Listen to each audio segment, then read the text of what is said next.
Hello everybody, I want to show you with this video how to insert a SIM card at Nokia 3310 in the version of 2017. So what we have to do at first, we turn the phone like this, and below you have a small notch in here to remove the back cover. Put your nail like this in the notch and remove it now carefully, but you can be a bit brave. And you can support it if you put your nail like this to remove better the cover. And now it is open.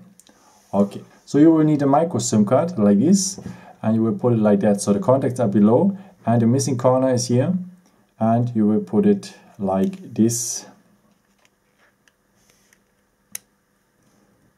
And now you just press a bit from behind and it's inserted. So it has to be like this.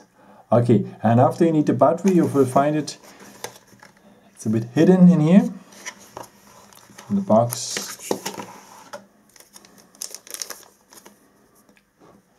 Contacts on contacts. You put the battery like this and it is inserted. Okay, and then you put the cover like this back again, and then you just make sure it's fixed. Okay, and that's it. I hope I could answer your question and everything works. And yeah, if you want, you can give me a thumbs up or leave me a nice comment. It's always helpful for my videos. Thank you so much, and yeah, maybe until next time. Ciao.